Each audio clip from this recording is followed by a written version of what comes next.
Hello students, कैसे हैं आप सभी? ऑलमोस्ट सभी सही होंगे, अच्छे होंगे, बेहतर होंगे, स्वस्थ होंगे, बढ़िया होंगे, फिट होंगे। ऑफ कोर्स इसी तरह से रहिए, खुश रहिए और खुशी खुशी के साथ पढ़िए और खुशी खुशी के साथ आगे बढ़िए। और आगे बढ़िए तो सीधी सी बात है, हम भी आगे बढ़ चुके हैं और आगे बढ़ चुके हैं तो ऑफ कोर्स आपको कुछ पीछे दिखाई भी दे रहा होगा। We have proceed our next chapter, that is quadratic equation.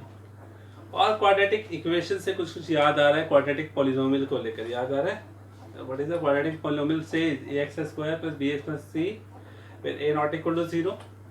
Any polynomial just have to consider px is equal to ax² + bx + c where a not equal to 0. a को not equal to 0 mention करना होता है। उसमें आपने 2 zeros पढ़े, याद आ रहा है, उनके सम, उनका प्रोडक्ट आपने पढ़ा, फॉर्मेशन ऑफ क्वाड्रेटिक पॉलिनोमियल पढ़ा ना। जीरोस जो उसको सेटिस्फाई करते हैं, यही जीरोस अब यहाँ से मिलने वाले हैं, ठीक है ना। तो सीधा सा पॉइंट है बच्चों, आपको पता होना चाहिए क्वाड्रेटिक इक्वेशन कब बनता है। जब कोर्स जब राइट साइड में जीरो होता है, यानी कि पॉलिनोमियल्स जो है जो आप लेकर चल रहे थे वो इक्वेशंस में तब कन्वर्ट होंगे when that polynomial we will take equal to 0। For this we have to find the, क्योंकि वो जीरो के इक्वल हो जाता है तो of course we have to solve them further. We will find the values of x which is generally called factors. याद है ना, इसके जीरो से इसको कहा जाता है। x की जो वैल्यू फाइंड आउट करते हैं उसको जीरोस कहा जाता है, और जीरो से क्या बनते हैं? फैक्टर्स बनते हैं। ऑफ कोर्स क्वाड्रेटिक इक्वेशन का भी कुछ ऐसा ही हिसाब किताब है। So right now we will start our topic, that is the standard equation of quadratic equation is, you know very well, that is ax² + bx + c = 0 where a can not be 0। और of course अगर j 0 हो गया तो quadratic equation खत्म हो गई, वो तो हो ही नहीं सकती, ठीक है, clear. So right now we will learn about the formation of quadratic equation। सीधा सा पॉइंट है यार, मैं आपको एक सीधा सा एग्जांपल लेता हूँ। मैं कहता हूँ एक रेक्टेंगल है, रेक्टेंगल लो, लेंथ लो या रेक्टेंगल ले लो, सीधा सा पॉइंट है। मैंने बोला यार रेक्टेंगल की लेंथ है ना, उसकी विड्थ से 2 सेंटीमीटर मोर देन है, एंड एरिया गिवन है 24 स्क्वायर सेंटीमीटर, 24 स्क्वायर सेंटीमीटर। तो आपने बोला सर अगर लेंथ को विड्थ को x मान लिया जाए तो लेंथ x + 2 हो जाएगी। फिर ऐसे कैसे? ऑफ कोर्स अभी भी बोला ना कि लेंथ विड्थ से 2 सेंटीमीटर मोर देन है, तो विड्थ अगर अननोन है तो of course that we have to consider x। अगर विड्थ x है तो ऑफ कोर्स लेंथ क्या होगी? x + 2 होगी। And area is already given, so what we have to write down, that is length into breadth, that is area, and that is already equal to given, that is 624। तो भैया क्या बना, that is x² + 2x - 24 = 0। तो what it is, ये क्या आया? Quadratic equation. तो बेटा डिफरेंट कंडीशंस के साथ हम पढ़ने वाले हैं formation of quadratic equation, okay. और फॉर्मेशन में याद रखिएगा क्वाड्रेटिक इक्वेशन की फॉर्म में सीधा सा पॉइंट है कि उसके अंदर x की हाईएस्ट डिग्री 2 होती है, तभी तो वो क्वाड्रेटिक होती है। और उससे ज़्यादा अगर मिल गए तो क्वाड्रेटिक कहाँ होगी, उससे कम अगर मिल गई तो वही क्वाड्रेटिक कहाँ रही, एग्जैक्ट 2 तो मिलनी चाहिए ना, okay, clear, done. So right now we proceed with the formation of quadratic equation, and then we will solve it by the method of factorization। कुछ याद आ रहा है 9th क्लास का method of factorisation? Of course याद आ रहा है, आपने 9th क्लास में भी फैक्टराइज करना सीखा था। और क्योंकि यहाँ फैक्टराइज आपको याद है क्वाड्रेटिक इक्वेशन है, और जब उसको फैक्टराइज करते हैं तो 2 लीनियर फैक्टर्स आते हैं, और क्योंकि ये क्वाड्रेटिक इक्वेशन है फैक्टराइज करोगे तो लीनियर फैक्टर्स आएंगे definitely by using factorisation method, और उनको 0 के इक्वल रखकर हम उन x की वैल्यूज फाइंड आउट कर लेंगे। यानी कि दो लीनियर फैक्टर्स आए, उनको 0 के इक्वल रखने के बाद x की जो वैल्यूज आएंगी that are called zeros, that are called solutions of that quadratic equation, okay. So right now just इसी क्वेश्चन को आप देख सकते हो कैसे मैंने फॉर्मेशन किया क्वाड्रेटिक इक्वेशन का। चलो अब इसको सॉल्व करते हैं बाय यूजिंग फैक्टराइजेशन मेथड। और फैक्टराइजेशन याद आ रहा है, middle term split method, middle term split method याद आ रहा है। तो उसमें क्या पढ़ा था आपने, मिडल टर्म्स की तरफ चलते हैं। चलो we have x² + 2x - 24 = 0, so just we have to use the middle term, and first of all we have to find the product of first and last term। so what we get at 24x², 24, यहाँ पर coefficient क्या है, a कितना है, 1 है ना, ये 1 है, वजह क्या है 24, और कैसा 24 है भाई, -24 है। तो 1 और -24 का प्रोडक्ट -24 तो आ रहा है, तो मिडिल टर्म कौन है 2, इसके ऐसे फैक्टर बनाओ कि प्रोडक्ट करने पर -24 आए और वैसे तो 2 आए ना प्लस का, सिंपल एज दैट है। सोच लो 24 किस टेबल पे जाता है, 4 6 24, बिल्कुल सही है, 4 6 24 और 4 और 6 का कॉम्बिनेशन तो 24 आ रहा है, 4 और 6 का प्लस माइनस करने में 2 आ रहा है क्या, यस 4 + 6 10 आ रहा है, 4 - 6 -2 आ रहा है, हमें प्लस का 2 चाहिए तो उल्टा कर दो यार, 6 - 4 कर दो, 6 4 जा 24, 6 - 4 that's just 2. Okay, so we have the middle term split, that is 2x can be written as 6x minus 2x minus 24 is equal to 0. So it become x is common, that is x plus 6 minus 2 6 4 जा, sorry 6 4 जा, जल्दी जल्दी में लिख दिया, minus 4 common, x plus 6 is equal to 0. So what we have, x minus 4 x plus 6 equal to 0. ठीक है, so देखो ना आ गए ना 2 लीनियर फैक्टर्स आ गए. So either first is 0, x minus 4 equal to 0, second will be 0, x plus 6 equal to 0, that is 4 and that is -6. So we have to reject it. अगर आपके पास सिर्फ इक्वेशंस को सॉल्व करना था तब तो आपके दोनों सॉल्यूशन हो जाते हैं 4 और -6. सवाल ये है कि मैंने इसको रिजेक्ट क्यों किया, simple as that, because we are talking about length and width. तो यार लेंथ और विड्थ नेगेटिव कैसे हो सकती है, इट कैन बी नेगेटिव. तो वो सॉल्यूशन तो गया अपने घर, मतलब भैया तू रिजेक्ट हो गया, जब तू वापस जा जरूरत किसकी होगी, of course x = 4. So what is the 4 given, the length is 4 + 2 that become 6 centimetre and the width become 4 centimetre. Okay, centimetre में लिख दो, क्या दिक्कत है, ये सिंपल ऐसा है.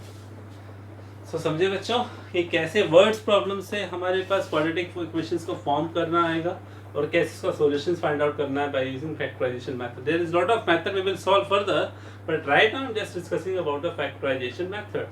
Is it clear? तो आपको ध्यान रखना है, फॉर्मेशन आपको पाना चाहिए, उसके बाद इसको कैसे सॉल्व करना आना चाहिए. सिर्फ और सिर्फ क्वाड्रेटिक इक्वेशंस में फैक्टराइजेशन के लिए मैं बात कर रहा हूँ. उसके बाद अच्छे टॉपिक आएंगे यार, completing the method, completing the square आएगा, डिस्क्रिमिनेंट रूल आएगा जो आपके लिए नया है.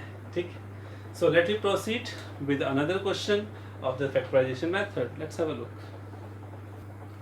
So right now we have the x plus 2 whole cube is equal to 2x into x square minus 1. It's it quadratic equation. तो सबसे पहले सॉल्व करते हैं. जस्ट ऑफ ऑल आपके दिमाग में आएगा सर क्यूब आ गया, ऑफ कोर्स वहाँ पर क्यूब तो कंडीशन नहीं दे सकता है, बिना देखे इसको सॉल्व कर दो कि हाँ सर इसको क्वाड्रेटिक फॉर्म नहीं है. बट हमें क्या पता यार, सॉल्व तो कर लो एक बार. You know that is the formula a plus b whole cube. We are using here a plus b whole cube, that is a cube plus b cube plus 3a square b plus 3ab square, that is equal to 2x cube minus 2x. So what we have, x cube plus 8 plus 6x square plus 12x, that is 2x cube minus 2x. Just go to the left side, x cube plus 6x square plus 12x plus 8 minus 2x cube plus 2x equal to 0. The minus x cube plus 6x square plus 14x plus 8 equal to 0.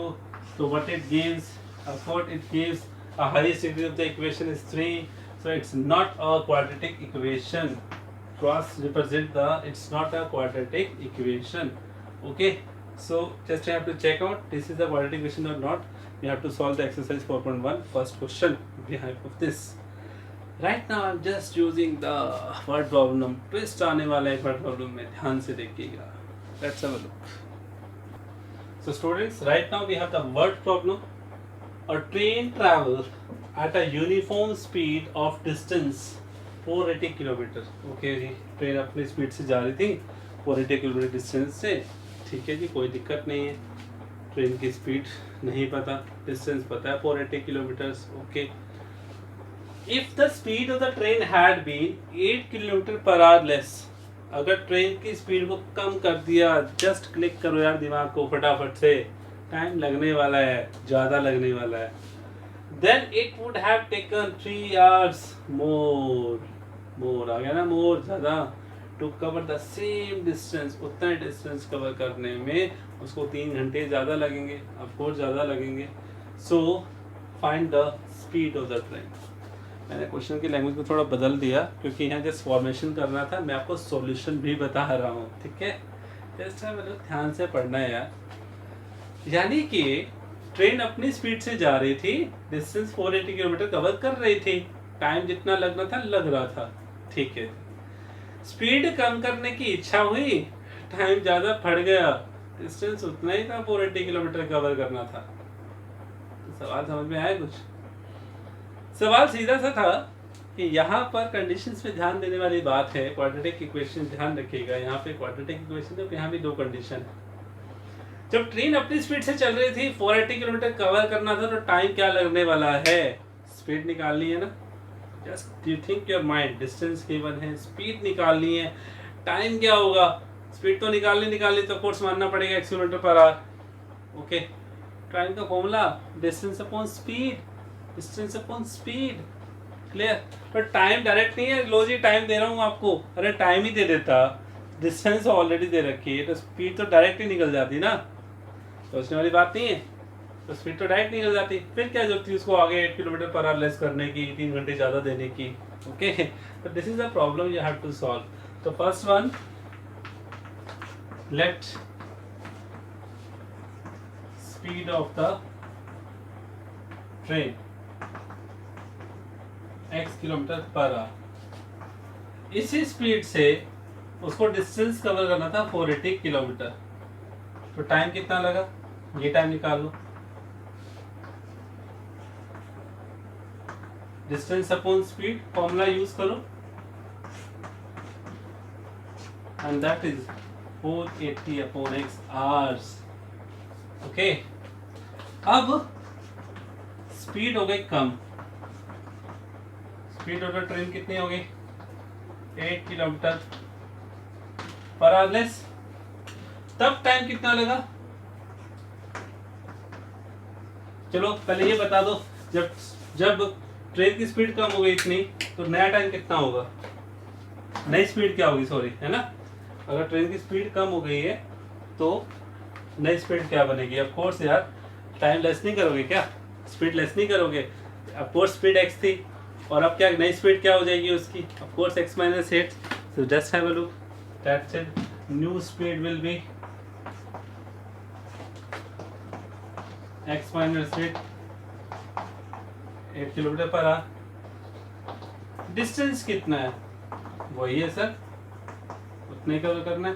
तब time क्या लिया उसने, sir time तो लिया distance upon speed,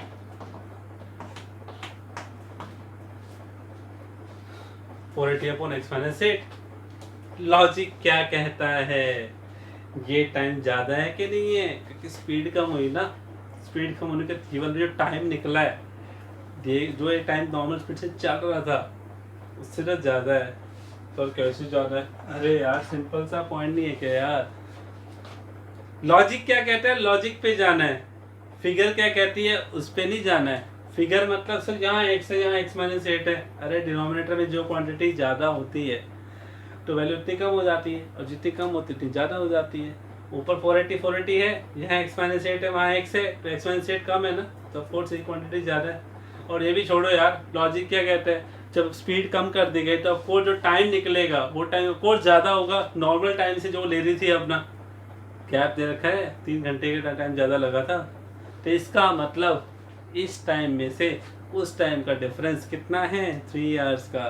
that's it, so this is the condition to form the quadratic equation. So proceed करते हैं, बढ़ते हैं आगे, ठीक है। व्हाट्सएप तो मैं हटा दूँ, अब तो हटा ही देता हूँ यार, ठीक है। सो ध्यान से देखिएगा, अब मैं इस इक्वेशन को सॉल्व करने जा रहा हूँ आगे। तो ऊपर देखिए, according to question 480 upon x - 8, this time is better, 480 upon x, that is equal to 3. So this is a new pattern to solve the quadratic equation. Okay, आपके सामने अभी तक तो वेरिएबल अननोन डिनोमिनेटर में नहीं आया था ना, इनके सो क्वाड्रेटिक सीधा सीधा ऊपर आया था, सॉल्व कर रहे थे, अब आ गया ना ऊपर, सॉल्व करो, देखो just take an LCM, x - 8 into x, 480x 4 into 2 x minus 8 equal to 3. ये डिनोमिनेटर वहाँ चला जाएगा. 480x plus 3840 3x x minus 8. Solve कर रहा हूँ भाई, ध्यान से देखना, ठीक है. So what we have, this is cancel out. Here 0, 3x square minus 24x minus 3840. 3 common आ रहा है सब में से, ठीक है. उसको साइड ले गया ना, 3 कॉमन आ रहा है. So what we have, x square minus 8x minus 1280 1280. So this is the quadratic equation formation. अब मुझे पता है यार, मुझे तो क्वाड्रेटिक फॉर्मूला जो भी मैं आगे पढ़ूंगा वो नहीं आता. हालांकि क्वेश्चंस क्वाड्रेटिक फॉर्मूला जो 4.3 आप करने वाले हो ना, क्वाड्रेटिक फॉर्मूला यूजिंग डिस्क्रिमिनेंट, उससे भी हो जाएगा. ऑफ कोर्स यार से फैक्टराइजेशन आता है मुझे, तो फैक्टराइजेशन से हो जाना चाहिए. तो मैंने कब मना किया, होने वाला है भाई, ध्यान से देखो, ठीक है. कैसे होगा, अब थोड़ा सा आपको ट्विस्ट लगाना है. मिडिल टर्म स्प्लिट कहती है कि हमें 8 चाहिए, प्रोडक्ट कहता है कि 1280 चाहिए. इतना बड़ा प्रोडक्ट कैसे सॉल्व करेंगे, इतना प्रोडक्ट कैसे सॉल्व करेंगे. थोड़ा सा दिमाग लगाओ भाई. देखो इधर देखो आप, ये देखो मैं 1280 का प्राइम फैक्टराइजेशन कर रहा हूँ. वो हेल्प करेगा आपको इसको मिडिल टर्म को स्प्लिट करने में, ठीक है. 2640 2320 2160 280 240 220. तो बढ़ गया भाई. आगे देख लो, कोई बात नहीं. फिर 210 250 510. ठीक है ना. क्या हुआ यहाँ पे, दिख रहा है 1680402010. हमें क्या चाहिए, 8 चाहिए. प्रोडक्ट में क्या चाहिए, 1280 चाहिए. So we have done the prime factorisation. ये शॉर्टकट मेथड है. इतने बड़े प्रोडक्ट को सॉल्व करने का सबसे आसान तरीका है. आपको यहाँ ग्रुपिज्म करना है. ग्रुपिज्म किसका करना है, आपको दो प्रोडक्ट्स लेकर आने हैं. मतलब ये जो इतने सारे प्राइम फैक्टराइजेशन आपको दिखाई दे रहे हैं, इनमें क्या करना है, टीम बनानी है. 2 टीम बनानी है. एक टीम अलग, दूसरी टीम अलग. जिसका प्रोडक्ट तो वही आएगा, लेकिन उन दोनों टीम का डिफरेंस 8 आना चाहिए. ओके, उन दोनों डिफरेंस कितना आना चाहिए, 8 आना चाहिए. ये ध्यान रखना बिल्कुल. 2 2 जा 4 2 जा 8, ठीक है. 8 5 जा 40, ठीक है. 2 2 जा 4 2 जा 8 और 8 5 जा 40, ठीक है जी. बच गए ये 5. 2 2 जा 4 2 जा 8 16 32. 40 या 32 का प्रोडक्ट तो आ ही रहा है 1280, और 40 और 32 का डिफरेंस 8 आ रहा है ना. पता लग मुझे, पता था आपको, पता लग गया कि कैसे ग्रुप टीम बनानी. 2 टीम बनानी है. वो एक टीम में एक फैक्टर्स का टीम, एक टीम में क्या रहेगा, कुछ फैक्टर्स का प्रोडक्ट अलग रहेगा. दूसरी टीम में कुछ फैक्टर्स का प्रोडक्ट अलग रहेगा. जो वो प्रोडक्ट आएगा, वो प्रोडक्ट मिडल टर्म्स लेकर आएगा. और प्रोडक्ट तो यार ओवरऑल तो पता ही आपको क्या रहना है, 1280 रहना है. So what we have, that is x square minus 8 चाहिए. तो of course minus 40x plus 32x minus 1280. Factorize it. x common लिया, x minus 40. 32 कॉमन लिया, x minus 40. We have the 2 linear factors, x minus 40, x plus 32. Just make them. First is 0, second is 0. That is minus 32. That is 40. भैया ये क्यों reject हो गई, ये क्यों reject हो गई भाई. मिडिल टर्म स्प्लिट करना आता है ना. ये क्यों रिजेक्ट हो गई, क्योंकि speed can not B negative. Option है 40. तो 40 क्या, कौन आ गया 40, ट्रेन की स्पीड आ गई 40. That's it. Okay students, so this is the word problems I have discussed with you. So this is the formation of quadratic equation we have done. We have done the formation of quadratic equation using word problems. We have done the factorization method, solutions of the quadratic equation by factorization method. So we will proceed in the next meeting with the next topic, that is completing the square, and the most important one, discriminant rule. बहुत मज़ा आने वाला है. Let's have a look. Okay, हम मिलते हैं next meeting. तब तक के लिए goodbye, take care, see you, bye bye.